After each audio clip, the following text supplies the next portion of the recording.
So in the last class we are discussing about determination of percentage composition of elements. ठीक है ना? So we are doing one more problem on that. Note down just next problem over. Calculate percentage of water of crystallization. Calculate percentage of water of crystallization in Glauber salt. What is Glauber salt? Na2SO4 dot 10H2O. So we have to calculate percentage of water of crystallization in Glauber salt, which is Na2SO4 dot 10H2O.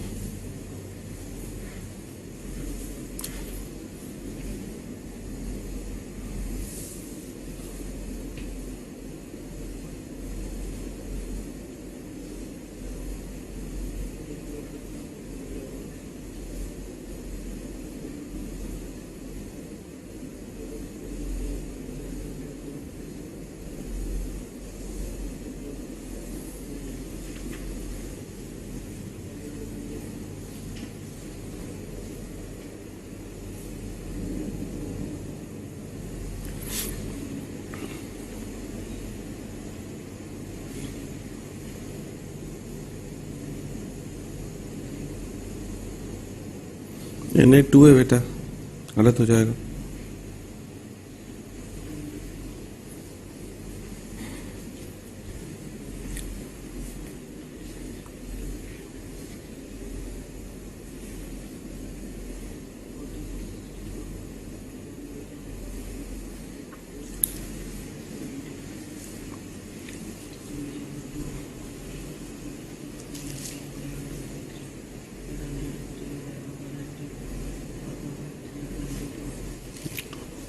ठीक है.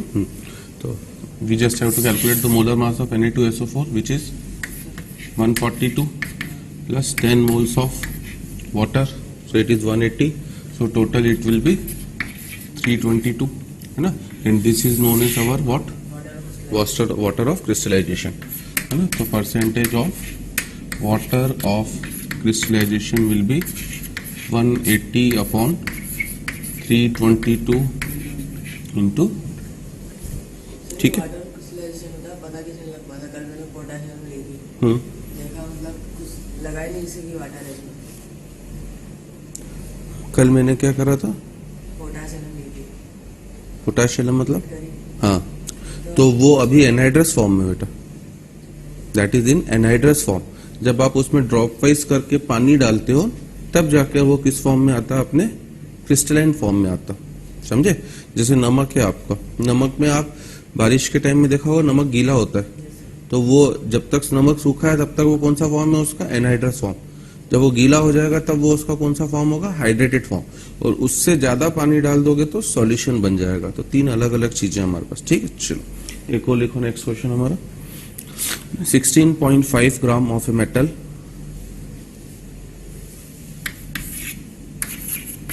16.5 gram of a metal combines with oxygen and form 35.6 gram of its oxide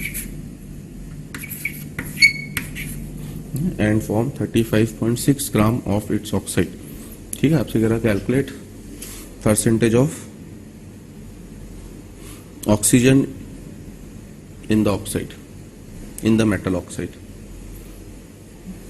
Calculate percentage of oxygen in the metal oxide.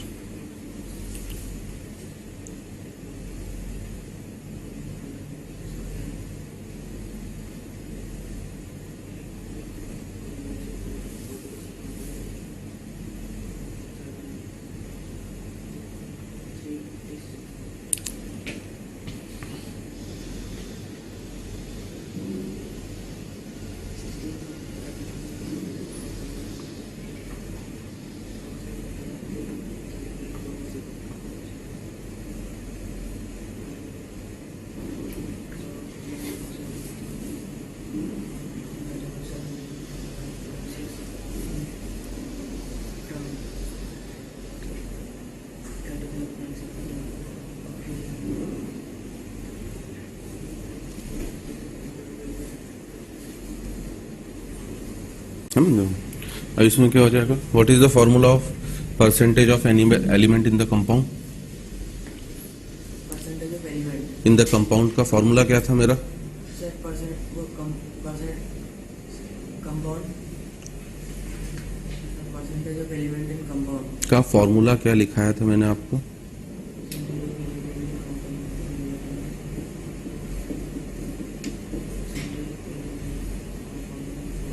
अरे अभी कैसे करा आपने, ये क्या ऊपर क्या रखा। नंबर ऑफ मोल्स निकाले थे। अच्छा पहले तो मास निकाला। हाँ हाँ मास को फॉर्मूला देखो ना, पेज टर्न करो आप, कहाँ है।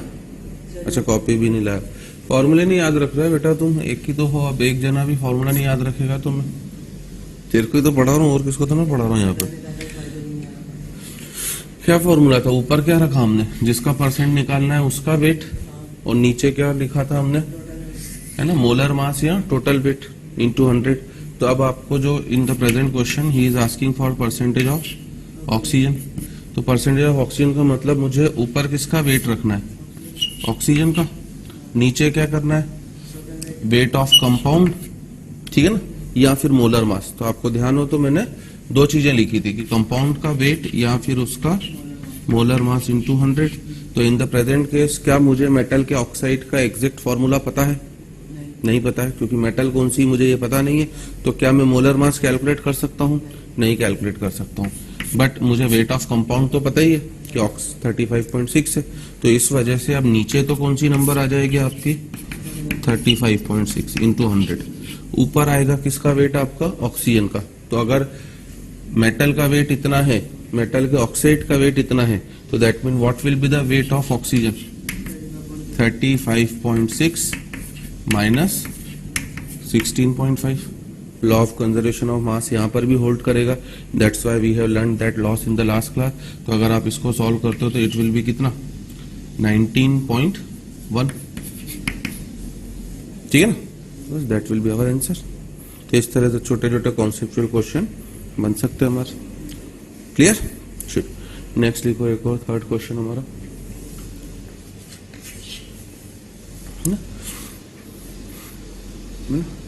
a compound of nitrogen, a compound of nitrogen contains, है ना, 0.07% of nitrogen. A compound of nitrogen contains 0.07% of nitrogen, है ना। Calculate minimum molar mass of the compound. Calculate minimum molar mass of the compound.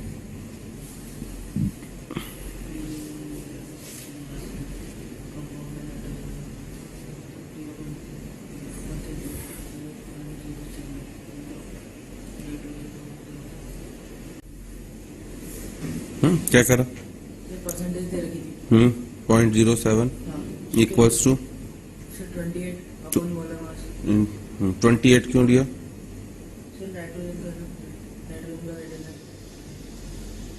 हाँ nitrogen का पहली बात तो atomic weight 14 होता है बेटा, 28 नहीं होता। N2 है, नहीं N2 तो ना कंपाउंड के अंदर वो किस फॉर्म में, ये तो ना पता है आपको, अरे मेरी बात समझ में, है ना। कंपाउंड के अंदर तो हो सकता है उसके 3 एटम हो, CN3 के फॉर्म में हो, 4 एटम हो तो किस फॉर्म में होगा, N4 के फॉर्म में हो। जैसे ऑक्सीजन ही है, कार्बन मोनोऑक्साइड में किस फॉर्म में, वो CO, और कार्बन डाइऑक्साइड में किस फॉर्म में, CO2, सल्फर डाइऑक्साइड में किस फॉर्म में, और सल्फर ट्राइऑक्साइड में किस फॉर्म में। तो फिर तो जितने एटम होंगे उतना भी तो मुझे पता होना चाहिए ना, ठीक है ना। तो अभी जो आपने ऊपर रखा है बेटा, ये आपको, जैसे अगर मैं आपसे बोलता हूं कि SO3 में ऑक्सीजन का परसेंटेज बताओ, है ना, तो SO3 में ऑक्सीजन के परसेंट के लिए क्या करोगे आप, तो परसेंट ऑफ ऑक्सीजन आप क्या करोगे, ऊपर 3 इंटू क्या करोगे 16। क्यों, क्योंकि ये किसका वेट है आपका, ऑक्सीजन का।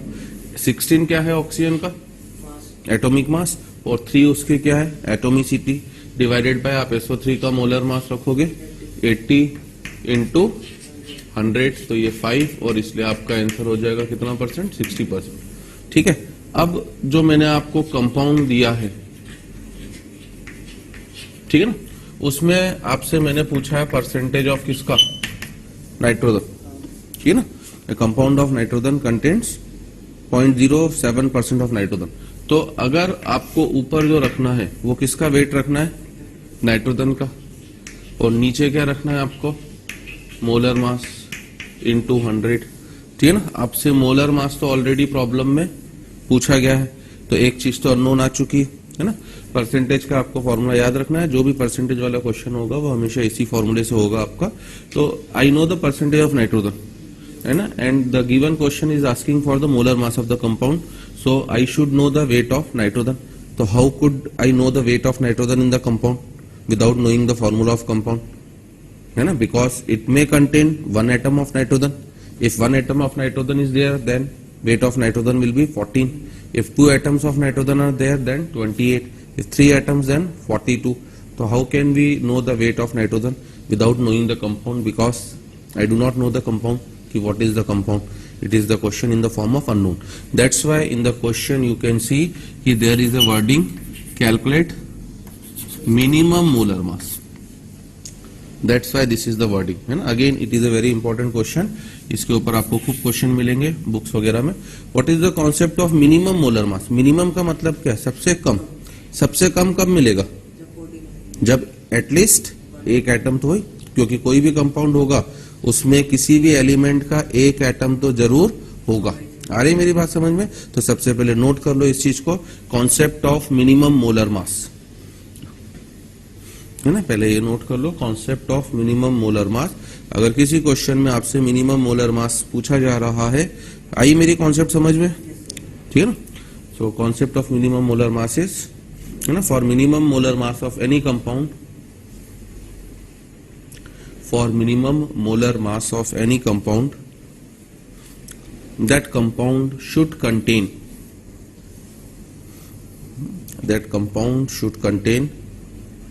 at least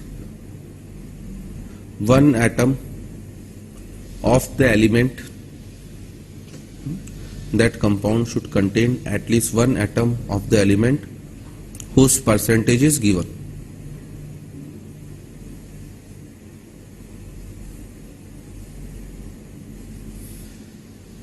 That compound should contain at least 1 atom of the element whose percentage is given, ठीक है ना।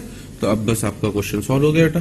0.07 equals to, if you are considering कि at least 1 atom should be present, तो ऊपर क्या आ जाएगा आपका 14 divided by molar mass into 100। तो अब मैं यहां से m की वैल्यू निकालूंगा तो कितनी हो जाएगी m की वैल्यू, है ना, डेसिमल हट के 2 0 और 7 से 2, तो इट विल बी 20,000, है ना। ये उस कंपाउंड का कौन सा मास हो गया आपका, मिनिमम मोलर मास, ठीक है। कर लोगे आप क्वेश्चन ऐसे, तो एक और कर लो, है ना। इंसुलिन कंटेंट्स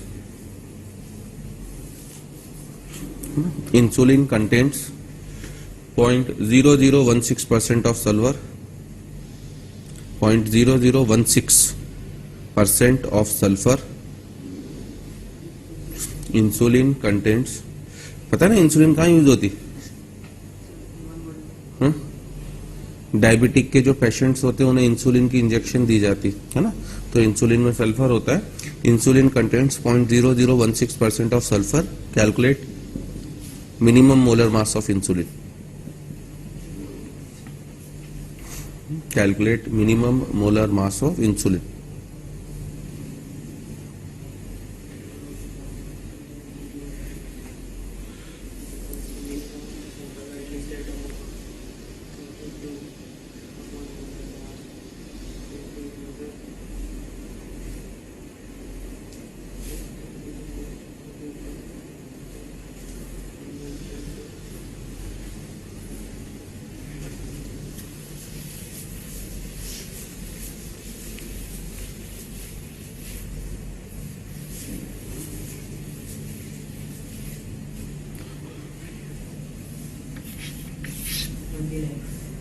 क्या हो जाएगा, 0.0016 इक्वल्स टू 32, है ना। अब देखो, अगर आपको मिनिमम मोलर मास का कॉन्सेप्ट नहीं पता है और परसेंट का फॉर्मूला नहीं पता है, तो आप ये क्वेश्चन सॉल्व नहीं कर सकते, और अदरवाइज पता है तो ये क्वेश्चन एक लाइन का है, ठीक है ना।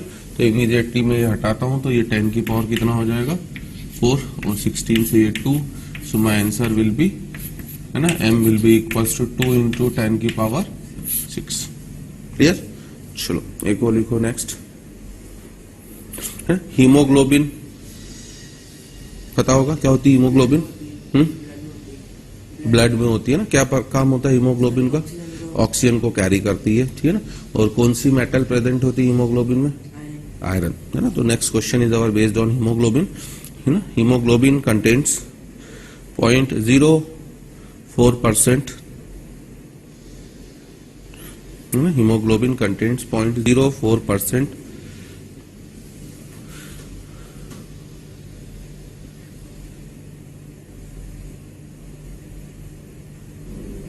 एक minute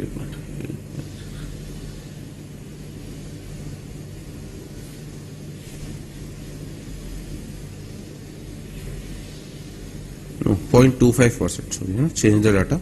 Hemoglobin contains 0.25% of iron. ठीक है। if molar mass of hemoglobin is 89600, if molar mass of hemoglobin is 89600, then calculate, है ना, number of Fe atoms, calculate number of Fe atoms present per molecule of hemoglobin, number of Fe atoms present पर molecule of haemoglobin. ये भी अच्छा question है, इसको भी star लगा लेना, है ना। अच्छे क्वेश्चन में टिक लगा के रखो इन द रिवीजन, ये क्वेश्चन आपको रिवाइज करना है।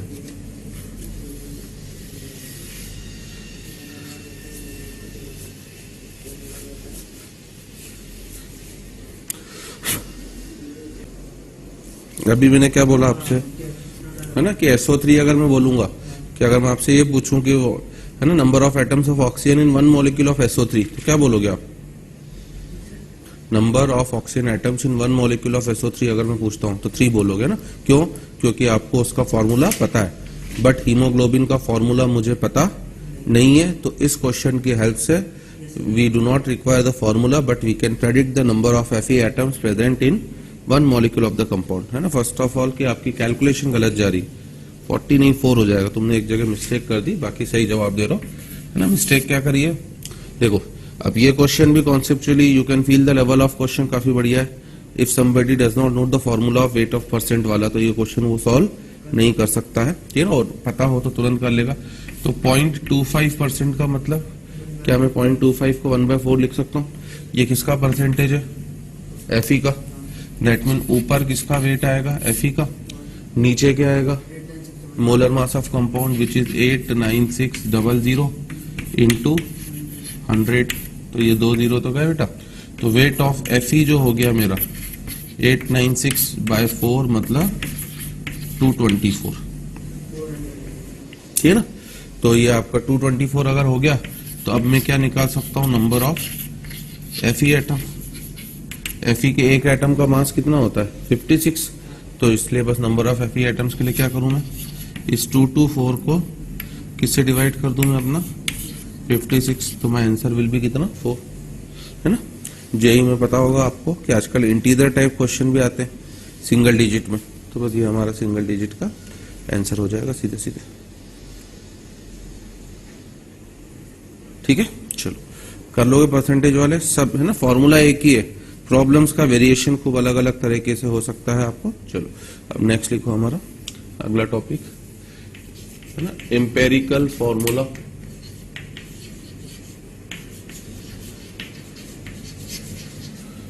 है ना, and molecular formula.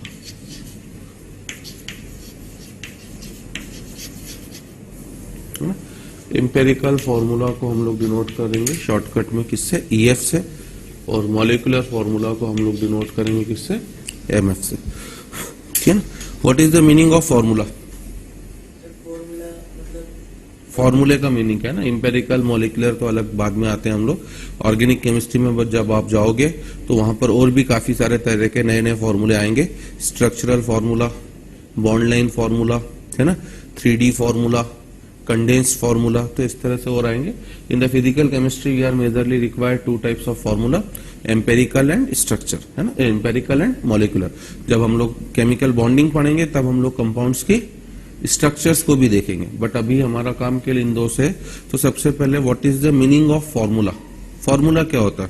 Sir formula sir किसी भी चीज के मतलब उसको दर्शाता, किसको दर्शाता है कि उस पर्टिकुलर कंपाउंड के अंदर कितने एटम्स किस किस एलिमेंट्स के। तो basically it is group of symbol of the elements which represents the chemical combination of substance, है ना। तो आप पहले तो फॉर्मूला की डेफिनेशन लिखना। Formula is a group of symbol of the elements, है ना। Formula is the group of symbol of the elements, है ना, विच represents one molecule of the substance, which represents one molecule of the substance, that is it represents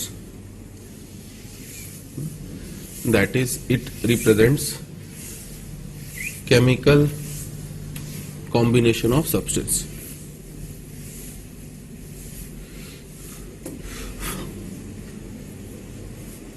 है ना, ठीक है ना। तो फॉर्मूला का जनरल मीनिंग ये बेटा, जैसे H2O आप लिखते हो तो फॉर्मूला इज क्या, है ना, फिर से डेफिनेशन पढ़े हम लोग, group of symbol of elements, है ना, एलिमेंट्स का सिंबल। हाइड्रोजन का सिंबल क्या होता है? H। ऑक्सीजन का सिंबल क्या होता है? O, ठीक है ना। तो वाटर का हम लोग क्या फॉर्मूला लिख रहे हैं? H2O। तो group of symbol of elements which represents one molecule of the substance. तो ये आपके H2O का क्या है? एक मॉलिक्यूल है, that is it represents chemical combination. तो अब इसके मैं बता सकता हूं कि H2O में हाइड्रोजन और ऑक्सीजन किस रेशियो में कंबाइन कर रहे हैं? 2:1। तो ये केमिकल कॉम्बिनेशन भी हो गया सब्सटेंस का। So it is the meaning of formula, ठीक है ना। अगर मैं CaCO3 लिख रहा हूं तो what is the meaning of CaCO3? Group of symbol of elements. Calcium का सिंबल Ca, कार्बन का सिंबल C, ऑक्सीजन का सिंबल 3, O, है ना। तो 3 क्या है उसकी नंबर। तो group of symbol of elements हो गया। Now we are coming to the empirical formula कि what is the meaning of empirical, है ना, फॉर्मूला। तो आप लिखो EF। What is the meaning of EF, है ना, मतलब क्या मीनिंग होगा एम्पेरिकल फॉर्मूला का, है ना। द फॉर्मूला विच डिनोट्स, है ना, पहले सुन लिया करो फिर लिखेंगे। The formula which denotes the simplest ratio of elements, all the elements present in one molecule of the compound. जैसे, है ना, H2O, तो ये सिंपलेस्ट रेशियो है बेटा 2:1।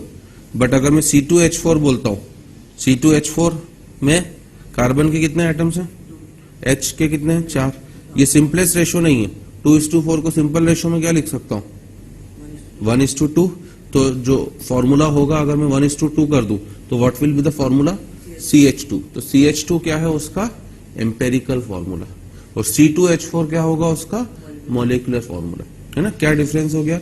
Empirical formula will only denote the simplest ratio of all the elements present in one molecule of the compound, while molecular formula denotes the exact number of atoms of all elements present in one molecule of the compound. आगे idea, है ना। Empirical के लिए imply कर रहा है कि क्या क्या है किस रेशियो में, और मॉलिक्यूलर उसका एग्जैक्ट बता रहा है।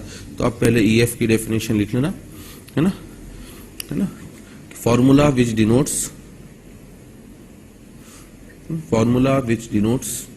simplest ratio of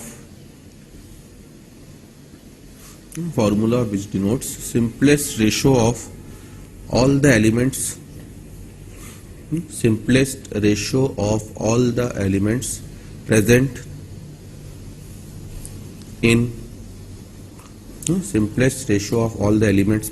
in one molecule of the compound is known as EF.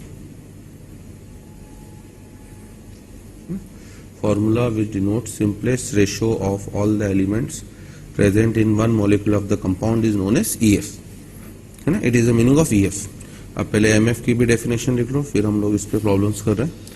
MF molecular formula, ठीक है ना, इसका मतलब है हमारा formula which denotes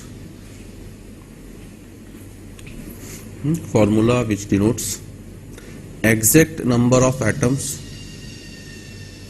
which denotes exact number of atoms of all elements, exact number of atoms of all elements present in one molecule of the compound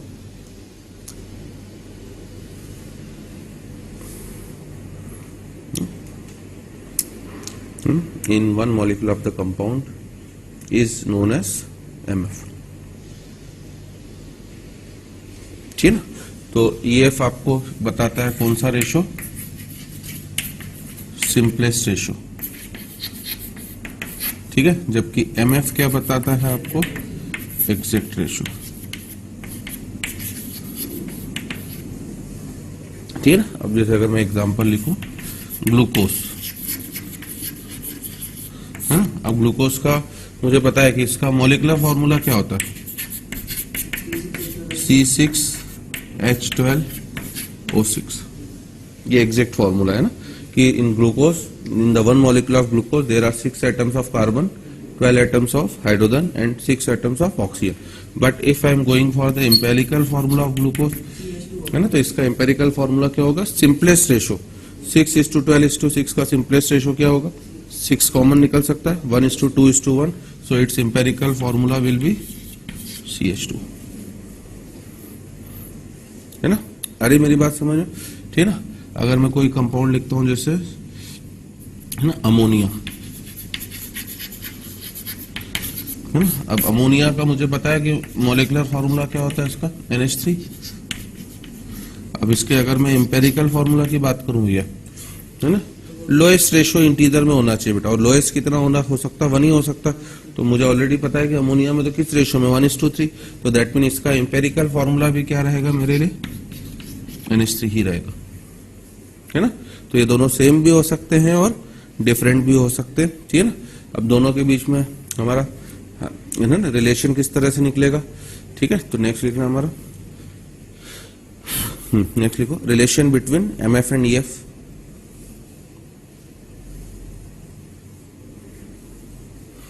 next is our relation between MF and EF, ठीक है ना। क्या relation होगा, MF जो होता है बेटा, it is equals to N into EF, समझे। This is the formula which shows the relation between है ना MF and EF, where N जो है ना, इट इज एन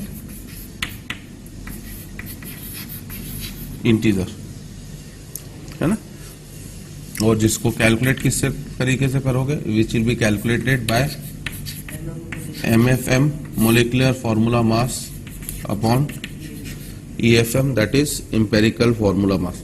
तो N को कैलकुलेट करने के लिए ये आपका फॉर्मूला है ना। तो N बराबर MFM का मतलब क्या हमारा, मोलिकुलर फॉर्मूला मास, और EFM का मतलब क्या, एम्पेरिकल फॉर्मूला मास। अगर आपको N ऑलरेडी पता है तब तो कोई दिक्कत ही नहीं। जैसे ग्लूकोज की बात करें तो ग्लूकोज के लिए अब अगर मुझसे N की वैल्यू पूछता है तो यहाँ पर N कितना बोलूंगा मैं, 6, ठीक है ना। और अगर यहाँ पर मुझसे N की वैल्यू पूछेगा तो कितना हो जाएगा मेरा, 1, ठीक है। तो अब हम क्या करेंगे बेटा कि in the previous topic we have learned about the determination of percentage of elements in the compound. Now this is the reverse type of question. In this particular topic you have given the percentage of elements, है ना। You will be given what, percentage of elements आपको given होंगे। With the help of percentage of elements we will determine empirical formula, and by calculating the value of N we will determine the molecular formula, है ना। ये एक common practice है कि laboratory में जब भी नए कंपाउंड्स डिस्कवर होते हैं तो जो नया कंपाउंड डिस्कवर हुआ है मुझे अभी उसका एग्जैक्ट फॉर्मूला नहीं पता है, मुझे केवल उनमें एलिमेंट्स का क्या पता होता है, परसेंटेज पता होता है, और उसकी हेल्प से मैं क्या कर सकता हूँ, एम्पेरिकल फॉर्मूला। फिर मैं दूसरी टेक्निक को एम्प्लॉय करके उसका क्या निकालता हूँ, मोलिकुलर फॉर्मूला, ठीक है ना। अगर मुझे मोलिकुलर फॉर्मूला कह रहा हूँ, मोलिकुलर फॉर्मूला मास निकालता हूँ। अब अगर मुझे ये पता है, एम्पेरिकल फॉर्मूला पता है, तो मैं एम्पेरिकल फॉर्मूला मास भी निकाल सकता हूँ। उससे मुझे किसकी वैल्यू पता पड़ेगी, N, और फिर मल्टीप्लाई करके मुझे मोलिकुलर फॉर्मूला। तो बाय दिस टेक्निक आप लेबोरेटरी में नए नए कंपाउंड्स क्या करते हो, डिस्कवर करते हो, है ना। आप सभी को पता होगा कि केमिस्ट्री में हर साल लाखों करोड़ों में क्या होते हैं, नए नए कंपाउंड्स डिस्कवर होते जाते हैं ना, इसी में हम लोग परेशान होते हैं। तो ये हमारी टेक्निक है, ठीक है। जैसे एक छोटा सा क्वेश्चन इसके ऊपर लिखिए आप, empirical formula of acetylene and benzene.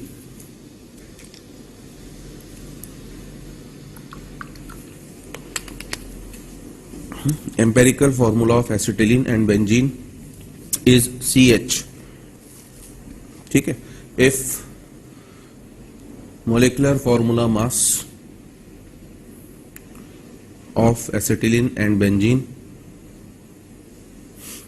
if molecular formula mass of acetylene and benzene is 26 and 78 respectively,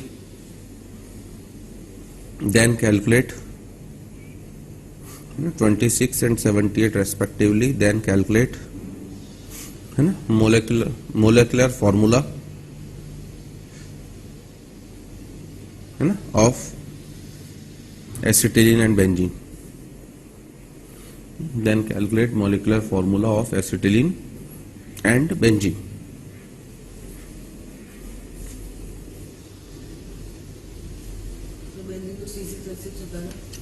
हाँ, फॉर्मूला तो वैसे ही पता है आपको बेटा, but right now with the help of given question I have to determine the formula. अरे मेरी बात समझ में, ऐसे तो बेंजीन सबको पता होता है, क्या होता है, अगर ऑब्जेक्टिव में जेई में आ जाए क्वेश्चन तो आपको कुछ भी करने की जरूरत नहीं है, C6 S6 को टिक करके आगे बढ़ जाओ, है ना। बट अभी तो क्लास में सीख रहे हैं ना, तो हम लोग इस क्वेश्चन की हेल्प से बताना चाहते हैं कि what will be the formula, है ना। बिल्कुल सही। आपको क्या है, दोनों का एम्पेरिकल फॉर्मूला गिवन है, क्या है, CH, है ना। अगर एम्पेरिकल फॉर्मूला गिवन है बेटा तो आप इससे EFM खुद निकाल सकते हो, कितना, 12 कार्बन का प्लस 1 हाइड्रोजन का, तो it will be 12 + 1 equals to what, 13, ठीक है ना। अब क्या करोगे आप अपना, है ना, पहले एसिटिलीन की बात करें तो एसिटिलीन के लिए MFM मुझे गिवन है कितना, 26, ठीक है ना, मॉलिक्यूलर फॉर्मूला मास। तो इससे मैं किसकी वैल्यू निकाल लूंगा, N की, तो 26/13 मतलब 2, तो इससे बस उसका क्या आ जाएगा बेटा, मॉलिक्यूलर फॉर्मूला, है ना, विच इज 2 × CH, है ना, और जिसे लिखने के लिए क्या लिखोगे आप अपना, C2H2, और इस, हाँ नहीं वो गलत है, एटम्स की नंबर हमेशा क्या होती है, सबस्क्रिप्ट में आती, आगे तो ना आती, आगे तो क्या हो जाते हैं, मोल्स हो जाते हैं। जैसे 2 मोल्स ऑफ नाइट्रोजन क्या लिखोगे आप, 2N लिखोगे तो गलत हो जाएगा, 2 मोल्स ऑफ नाइट्रोजन को आपको हमेशा 2N2 लिखना पड़ेगा। अब आप इसको बोलो कि मैं 4N लिखूंगा तो इसे गलत हो जाएगा, समझे। तो आगे जो होता है वो मोल्स बताता है और पीछे जो होता है वो एटम्स मतलब एटोमिसिटी बताता है, तो दैट्स व्हाई। बेंजीन की बात करें तो MFM कितना हो गया इसका, 78, so N will be equals to 78/13 मतलब 6, so that's why MF will be equals to 6 × CH which is C6H6। Clear कर लोगे इस तरह के छोटे छोटे क्वेश्चन। चलो अब लिखो बेटा हमारा, है ना, determine value of and empirical formula for the following.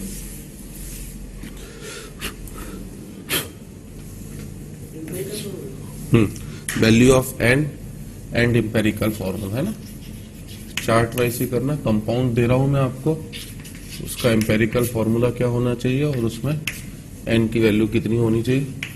जैसे पहला कंपाउंड में दे रहा हूं आपको H2O2, सेकेंड है B2H6, है ना, थर्ड है आपका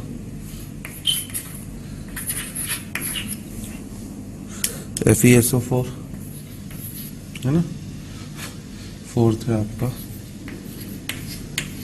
N2O4, फिफ्थ है आपका C4H10, सिक्स है आपका एसिटिक एसिड, सेवंथ है आपका सुक्रोज C12H22O11, ठीक है ना। नेक्स्ट है आपका FeSO, इसको मत लिखो, है ना, बड़ा हो जाएगा, इसको late forget,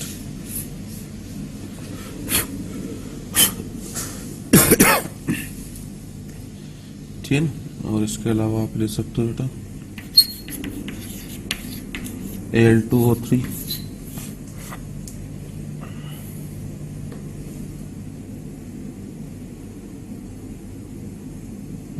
next we can take calcium phosphate, and another compound equal in this formula.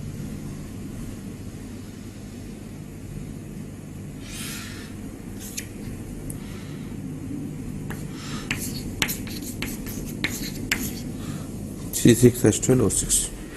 ये 10 छोटे से कंपाउंड लिखे मैंने आपको। इनमें N कितना होगा और इनका एम्पेरिकल फॉर्मूला क्या होगा, प्रैक्टिस के लिए छोटा सा क्वेश्चन दे रहा हूं।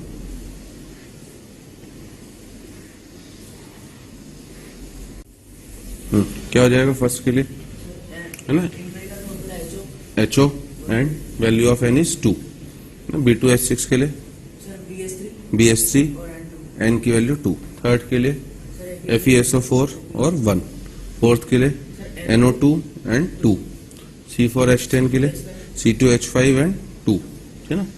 नेक्स्ट के लिए, है ना, हाँ हाँ, ये गिनना पड़ेगा आपको बेटा। कार्बन कितने हो गए, 2, हाइड्रोजन हो गए 4, ऑक्सीजन हो गए 2, तो इट विल बी CH2O और again value of N is 2। अगले वाले के लिए C12H22O11 और 1 ही रहेगा। Al2O3 के लिए Al2O3 और 1, है ना। कैल्शियम फॉस्फेट के लिए भी सेम फॉर्मूला और 1, लास्ट वाले के लिए CH2O एंड 6। ठीक है, कर लोगे इस तरह के क्वेश्चन। चलो नेक्स्ट लिखा हमारा determination of empirical formula of the compound.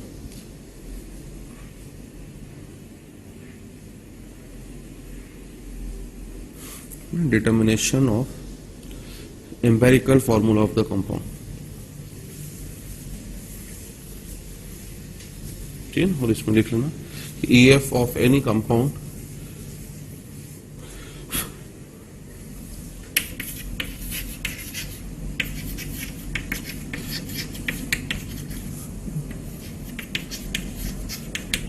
EF of any compound is determined with the help of EF of any compound is determined with the help of given percentage of elements in the compound.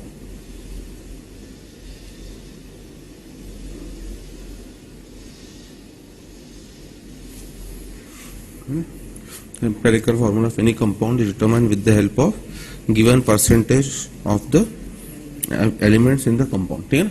Previous topic में क्या था बेटा, हमने percentage निकालना सीखा, compound हमें पता था। अब उल्टा होगा, अब क्या होगा, आपको परसेंट गिवन होगा और आपको क्या करना पड़ेगा, कंपाउंड निकालना है, ठीक है ना। तो अब इसमें क्या करना रहता है, आपको चार्ट वाइज करना रहता है इस क्वेश्चन को हमेशा। सबसे पहला कॉलम होता है परसेंटेज ऑफ क्या, एलिमेंट, है ना। सबसे पहला कॉलम तो इनफैक्ट आपका एलिमेंट, है ना। मैं न्यूमेरिकली बता रहा हूं, बाकी तो चार्ट बता दे रहा हूं क्या होता है। सबसे पहले उसमें कौन कौन से एलिमेंट्स हैं, ठीक है ना। Second column will be of the percentage of elements. Third column होता है आपका कि परसेंटेज, है ना। अब ये परसेंटेज ऑफ एलिमेंट की जगह कभी कभी क्या करता है, आपको उनका वेट या वेट रेशियो भी दे सकता है। अरे मेरी बात है ना, नॉर्मली तो परसेंटेज ही होता है, but in sometimes in the problem it में भी वेट या वेट रेशियो भी हो सकता है। थर्ड कॉलम जो होता है कि उस परसेंटेज को आप डिवाइड कर देते हो किससे, एटॉमिक मास ऑफ एलिमेंट से, है ना। उस गिवन परसेंटेज को आप उस किससे डिवाइड कर देते हो, एटॉमिक मास ऑफ एलिमेंट से। और जैसे ही आप डिवाइड कर देते हो बेटा, तो ये आपको क्या पता पड़ जाता है, हमारा number of atoms of element, है ना। तो जैसे आप डिवाइड कर देते हो तो you will get the number of atoms of element, ठीक है ना। फोर्थ कॉलम क्या होता है आपका कि ये जैसे जो भी वैल्यू आती है, इसमें से जो सबसे छोटी वैल्यू हो उससे क्या करना, सपोज करो, है ना, जो भी इस वाली पर्टिकुलर को, ये जो नंबर ऑफ एटम्स आपके आ चुके हैं बेटा,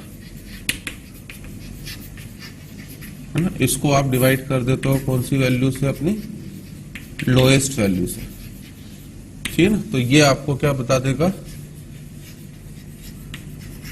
रिलेटिव रेशियो ऑफ एलिमेंट्स। समझे? इनमें से जो सबसे छोटा होगा, है ना, चार्ट बनाने में बड़ा लगता है, बाकी क्वेश्चंस में काफी इजी होते हैं। जो सबसे छोटी वैल्यू आ रही है, मान लीजिए एक की वैल्यू आपकी 4 है और एक की वैल्यू 2 है, तो कौन सी वैल्यू होगी? छोटी 2, ठीक है ना।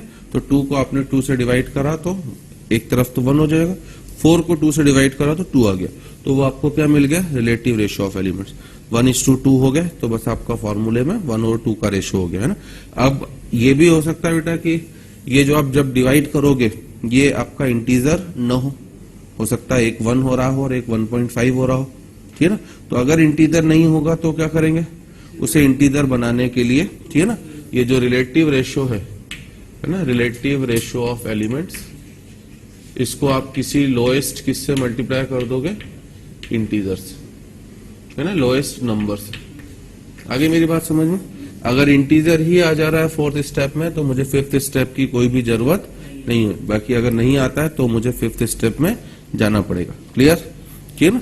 तो आगे स्टेप समझ में, आपको क्वेश्चन में गिवन होगा कि इस एलिमेंट का इतना परसेंट है, इस एलिमेंट का इतना परसेंट है, चार्ट वाइज ही करने हैं। पहला कॉलम एलिमेंट का, दूसरा उसका परसेंट का, तीसरा percent divided by atomic mass, चौथा है ना, आप बोल सकते हो रिलेटिव रेशियो, पांचवा आप बोल सकते हो सिंपलेस्ट रेशियो, ठीक है ना।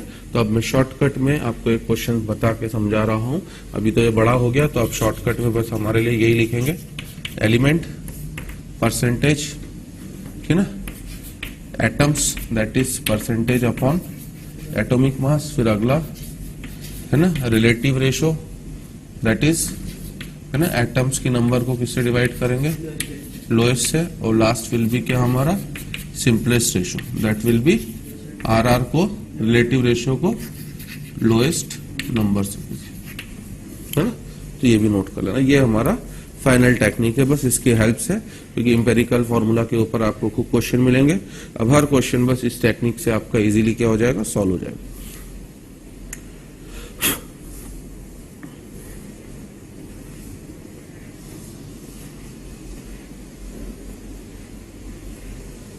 ठीक है, तो अब मैं पहला क्वेश्चन दे रहा हूं, जैसे आपको हाइड्रोकार्बन कंटेंट्स, है ना, hydrocarbon contents 80% carbon, hydrocarbon contents 80% carbon, ठीक है। If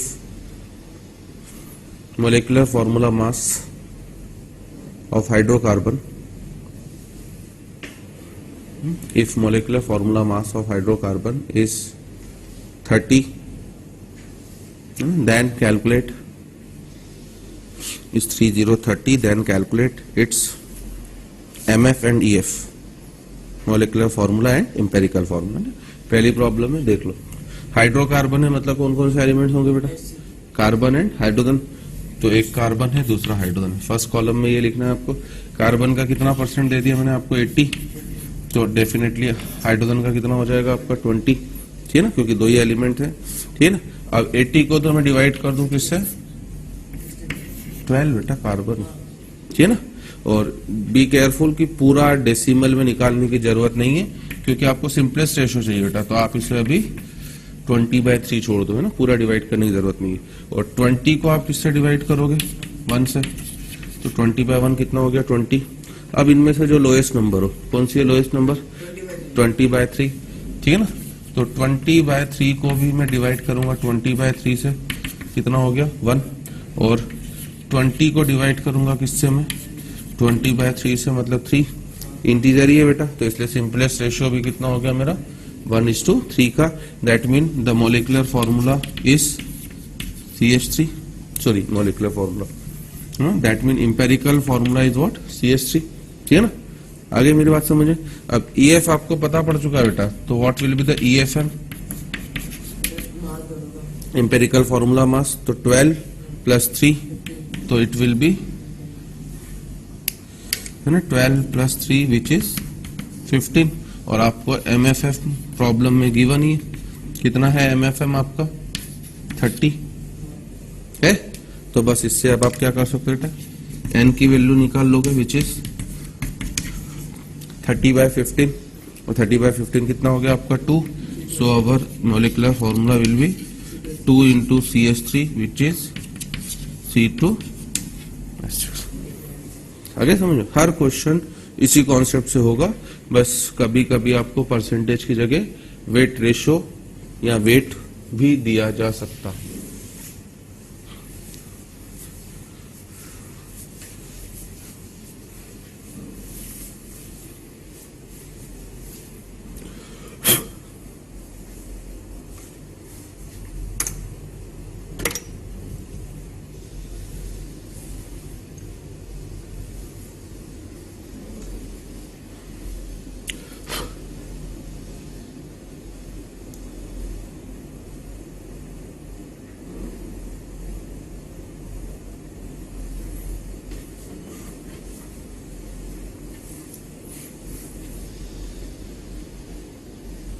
clear. चलो सेकेंड अब आपको करना है. नेक्स्ट क्वेश्चन लिखो.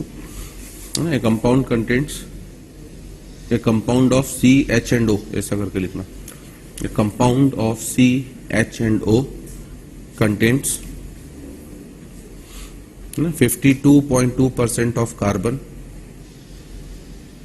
52.2% of carbon and 13% of hydrogen and 13% of hydrogen. Determine empirical formula of compound.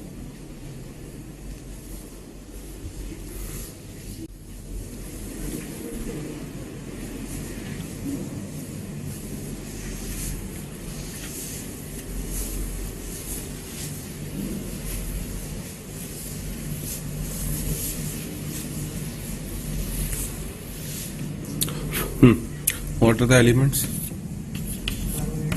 Carbon, hydrogen and oxygen. The percentage of carbon is 52.2, 13 and the oxygen will be 34.8. Okay, now you have to divide 52.2 by 12.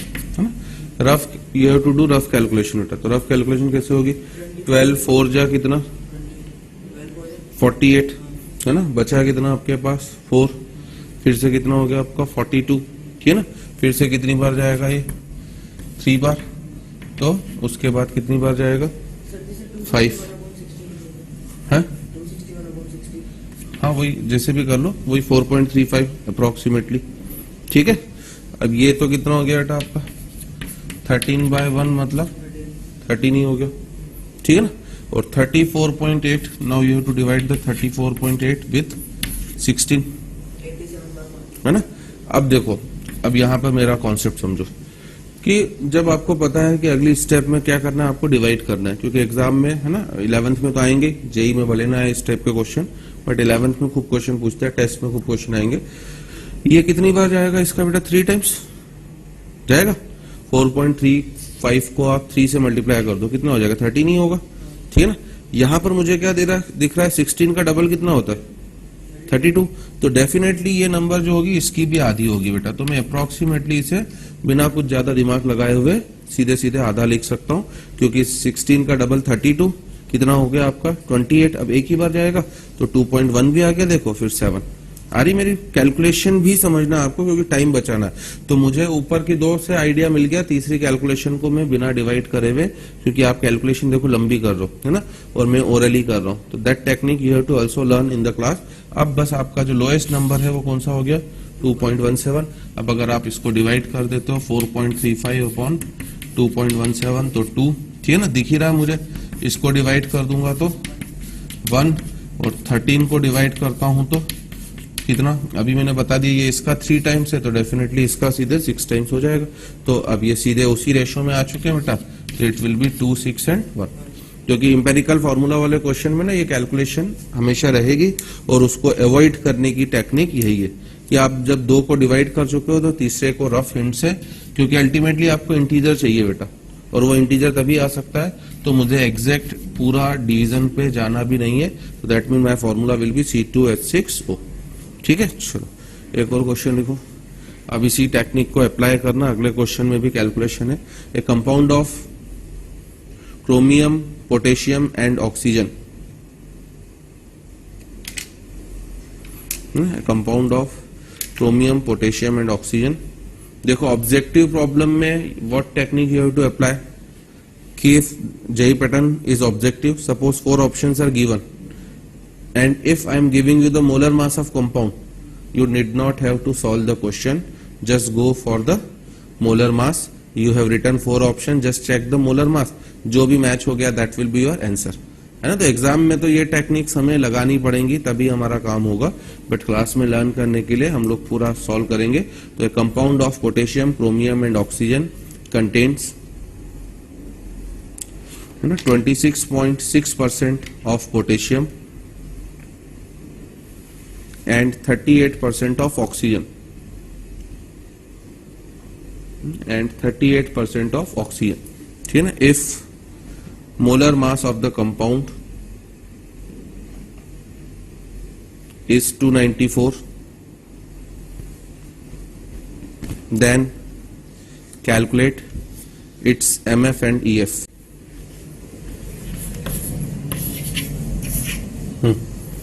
ठीक है ना। What are the elements, आप calculation में time ले रहे हो बेटा, उसको समझो।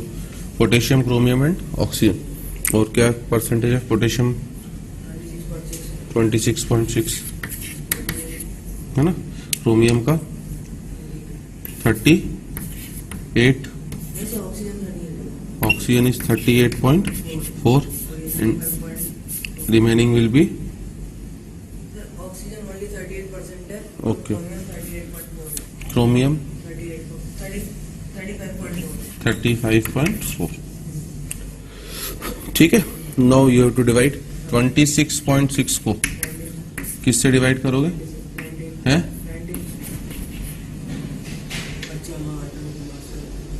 19 is the atomic number of potassium, आपको इससे करना है, ठीक है ना। अब यहाँ पे देखो वापस किस तरह से आप टाइम बचा सकते हो अपना। 13 2 जा कितना होता है और 13 3 जा कितना होता है। मुझे तो रफ कैलकुलेशन ही करनी है बेटा, मैं 2/3 ले सकता हूँ इसे, अप्रोक्स, है ना। लिखने की जरूरत नहीं है, मैं समझाने के लिए कर रहा हूँ कि इन क्वेश्चन में क्या कैलकुलेशन रहेगी, तो you have to reduce the time in the calculation also. 2/3, अब 2/3 कितना होता है, 0.67 होता है, तो मैं नियर अबाउट इसे 0.68 लिख सकता हूँ। Clear. Again you have to divide 35.4 by किससे, 52। 17 3 जा कितना होता है और 17 2 जा कितना होता है, तो ये भी वही एक तरह से 2/3 है, तो दैट मीन ये रेशियो भी अप्रोक्सीमेटली कितना रहेगा, 0.68। जो तुम इतनी ज्यादा कैलकुलेशन करो वो समझा रहा हूँ, क्योंकि वो भी है ना। मैं I have introduce the concept of HDFC, सुना है HDFC का नाम? बैंक नहीं, बैंक से मुझे क्या लेना देना। HDFC का मतलब है, मेरा नाम पता है आपको, मतलब full form Jitendra Hirwani. HDFC का मतलब है H for Hirwani, D for developed, F for fast और C फॉर कैलकुलेशन। मतलब Hirwani is developed fast calculation, क्योंकि कैलकुलेशन में तो बचा नहीं ना बेटा। इन द फिजिकल केमिस्ट्री अगर आप सवालों में पूरा डिवाइड, जैसे आप एक एक पेज भर दे रहे हो, मैं इन सभी सवालों को आपके सामने ऐसे डिवाइड कर दे रहा हूं, तो that art you have to learn. अब जैसे 38 को मुझे किससे डिवाइड करना भैया, 16 से। 16 2 जा कितना, 32, ये तो आसानी से डिवाइड हो ही सकता। बचा कितना मेरे पास, 6 बचा, ठीक है ना। तो बचा 6, तो 16 4 जा कितना होता है, 64। अप्रोक्सीमेटली ये किसके आसपास हो गया बेटा, 2.4। अब लोएस्ट नंबर कौन सी है, 0.68, तो मैं 0.68 को 0.68 से डिवाइड करूं मतलब 1, 0.68 को मैं 0.68 से डिवाइड करूं मतलब 1, और 2.4 को मैं किससे डिवाइड करूं, 0.68 से, ठीक है ना। पूरी 4 बार तो नहीं जा रहा ये, इसका मतलब ये 3.5 के आसपास होगा, ठीक है ना। तो अब देखो यहाँ पर, अब सिंपलेस्ट रेशियो जो रिलेटिव रेशियो है वो इंटीजर में नहीं है, तो आपको किससे मल्टीप्लाई करना पड़ेगा, 2 से। तो 2 into 1 ताकि सब इंटीजर में आ जाए, 2 into 1 और 2 into कितना आपका 3.5 मतलब 7। तो दैट मीन क्या हो गया आपका कंपाउंड, K2 Cr2 और 7। It is a very well known compound, है ना। वैसे भी देखो पोटेशियम, क्रोमियम और ऑक्सीजन आ गया है ना, तो कई चीजें आपको दिमाग में थोड़ा सा जैसे जैसे हम लोग आगे बढ़ते जाएंगे ध्यान ही रखना है। पोटेशियम, क्रोमियम और ऑक्सीजन के वेल नोन तो 2 ही कंपाउंड है, K2CrO4 which is potassium chromate and second one is K2Cr2O7 which is potassium dichromate. So I have to remember certain additional information by which I can reduce the time. ठीक है ना, इससे मैं time बचा सकता हूँ. ये K2Cr2O7 हो गया time. This is it's empirical formula. अब अगर आप इसका EFM निकालोगे तो वो भी 294 ही आता है. MFM भी कितना हो गया 294. तो N की वैल्यू कितनी हो गई 1 और N 1 हो गया. तो जो EF होगा वही मेरा MF हो जाएगा, है ना. तो just look at the approach also कि how we have to solve the problem, है ना. It is not only important to solve the problem, it is also important to solve the problem systematically, efficiently, by reducing your time. ठीक है, चलो next note down one more question. A compound of C, H and N, a compound of C, H and N. C मतलब carbon, H for hydrogen, N for nitrogen, ठीक है ना. Contains these elements in the weight ratio of, contains this element in the weight ratio of 9:1:3.5. Contains this element in the weight ratio of 9:1:3.5. ठीक है. If molecular formula mass, if molecular formula mass is 108, then calculate molecular formula of compound.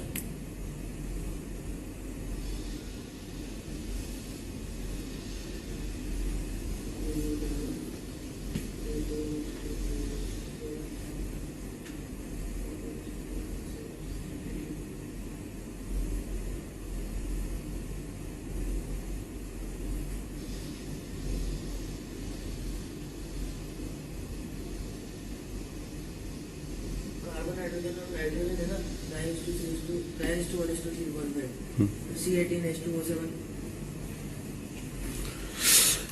If you are doing C18 तो 18 into 12 कर दूं मैं, कितना हो जाएगा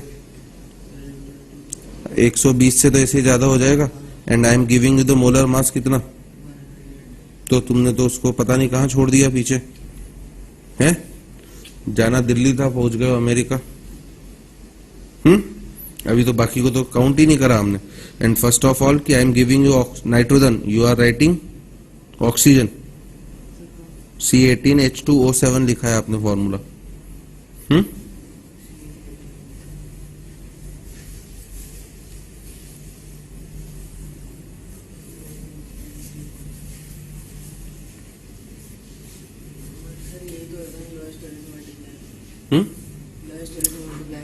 क्या कर रहे हो आप, एलिमेंट कौन कौन से हो गए, और अगली स्टेप में क्या कर रहे हो आप, कितना तो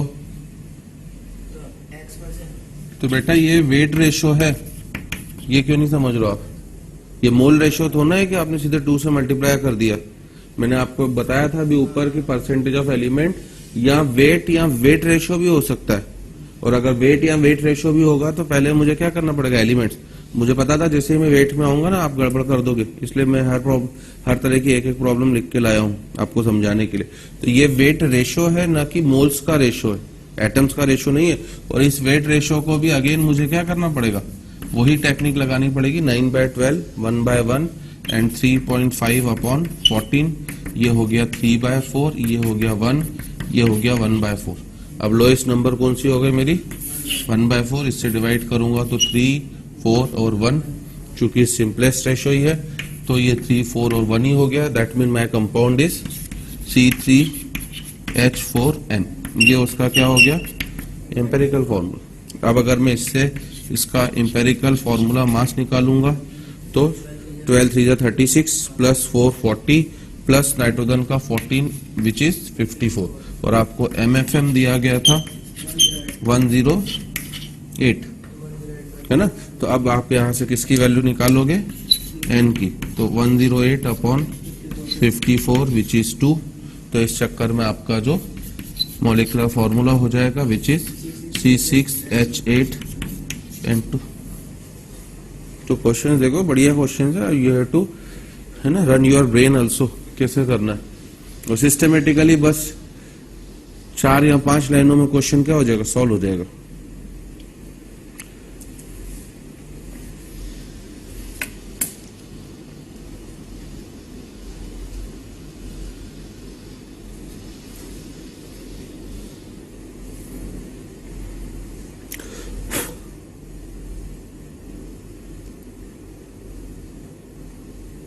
ठीक है,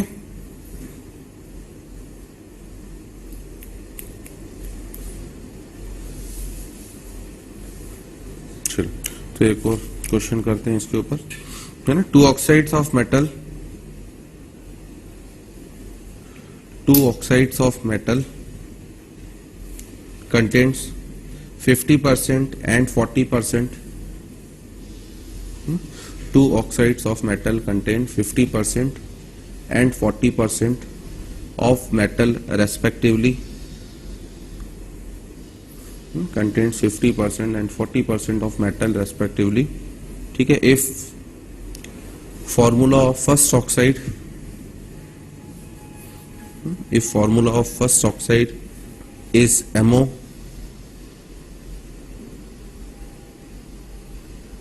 then determine formula of second oxide. Then determine formula of second oxide.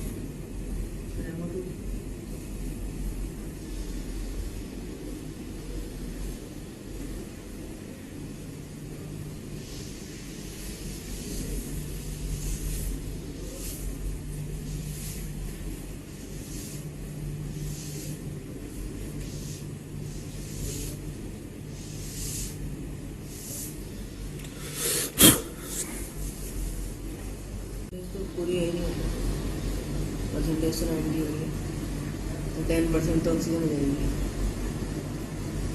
आप क्वेश्चन ही समझे। 2 oxides of a metal contains 50% and 40% of metal. अच्छा, मतलब क्या हुआ, जो मेटल है वो, हाँ, पहले ऑक्साइड में 50, दूसरे में 40, तो फिर आप क्वेश्चन ही गलत समझो तो सॉल्यूशन कहाँ सही निकलेगा।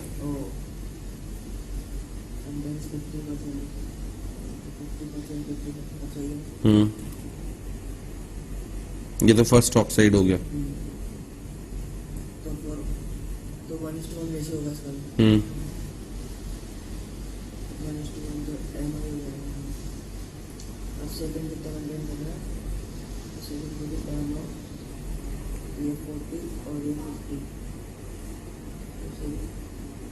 वो 40 होगा तो दूसरा वाला 60 हम्म ये 60 होगा। जो फॉर्मूला फर्स्ट ऑक्साइड का m है, तो फॉर्मूला ऑफ सेकंड ऑक्साइड क्या होगा, तो 40 है, तो 40 अपॉन, सर इसका भी दे तो रखा ही नहीं है, कुछ नहीं दे रखा, बस इतना ही क्वेश्चन है। तो मास कितना होगा। सर मेटल एक ही है ना, मतलब हाँ, एक ही मेटल के 2 अलग अलग ऑक्साइड है। तो इसकी ऑक्साइड में तो इसकी वैलेंसिटी भी होगी अगर m होगी। बिल्कुल, वैलेंसी की अभी कोई जरूरत ही नहीं, बाकी वैलेंसी हाँ ठीक है 2 बोल सकते हो क्योंकि एमओ है, मतलब दोनों सेम। मास जो होगा पूरी मास, मतलब मास जो डिफरेंशिएशन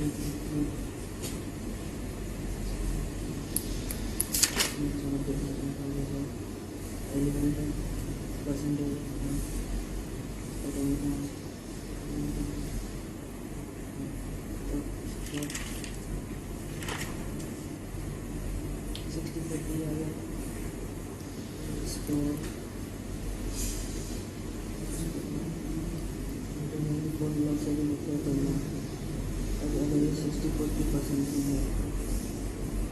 इसको अपन कर देंगे मास तो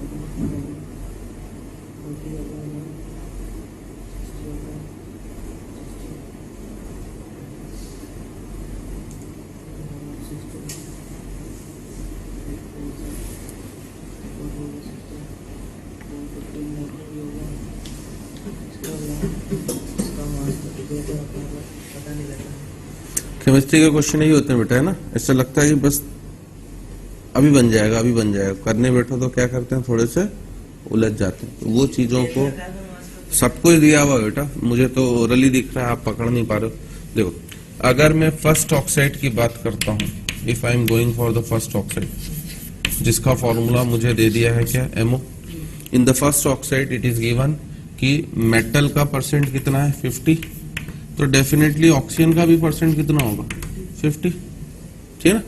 if I am going for the second oxide, अब सेकेंड ऑक्साइड में मेटल दिया हुआ है मुझे कितना, 40, तो दैट मीन ऑक्सीजन कितना है, 60, ठीक है।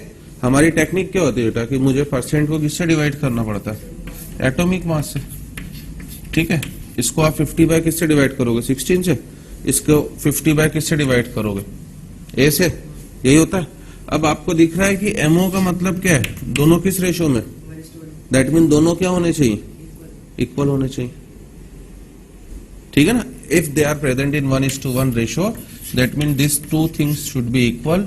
और अगर ये इक्वल है तो इट इज ओनली पॉसिबल जब ए की वैल्यू कितनी हो आपका, 16, सही। हाँ, इसकी सेकंड एमओ मतलब ये तो फॉर्मूला ही नहीं था क्या, असली में, तो किसी को किसका फॉर्मूला नहीं है, ये जो एमओ है, क्यों नहीं हो सकता फॉर्मूला, क्यों, CO भी होता है, NO भी होता है, तो पता नहीं कितने ऑक्साइड बता दूं आपको, उससे क्या टेंशन लेना है। सर एटॉमिक मास तो सेम तो रहता है, एटॉमिक मास तो यार तो हाइपोथेटिकल कंपाउंड है ना, तुम उसके पीछे क्यों जा रहे हो। ऐसे तो लाखों कंपाउंड है केमिस्ट्री में, तुम्हें उससे क्या लेना देना है। MO किसी का तुम पहले बोल रहे हो कि फॉर्मूला नहीं होता है MO, तो फॉर्मूला बता दिया। अब तुम बोल रहे हो एटॉमिक मास नहीं होता है सेम, क्यों नहीं हो सकता atomic mass same, hypothetical metal है कोई। मेटल्स क्या दो के एटॉमिक मास सेम नहीं हो सकते हैं क्या, पता है कि नहीं, बिल्कुल होते हैं, आप जाके देख लो। Fe, कोबाल्ट, निकिल, तीनों के एटॉमिक मास नियर अबाउट क्या है आपके, सेम ही है। तो ऐसा कोई वो तो ना रूल है आपका, ठीक है ना। अब सेकंड में बस ए अगर पता पड़ गया 16, तो ये 40/16 हो जाएगा और ये 60/16। मुझे दिख ही रहा है कि ये डेफिनेटली किस रेशो में, 16 तो कैंसिल हो जाएगा, किस रेशो में आ गया, 2:3। तो that mean the formula of second oxide will be M2 होती, ठीक है। तो कल DPP करके लाना, मैं आपसे तीनों DPP डिस्कस करूंगा, ठीक है ना। और कल से हमारा problem based on chemical reactions, अब तक के जनरल कॉन्सेप्ट खत्म हो गए, अब कल रिएक्शंस चालू होंगी हमारी, ठीक, चलो।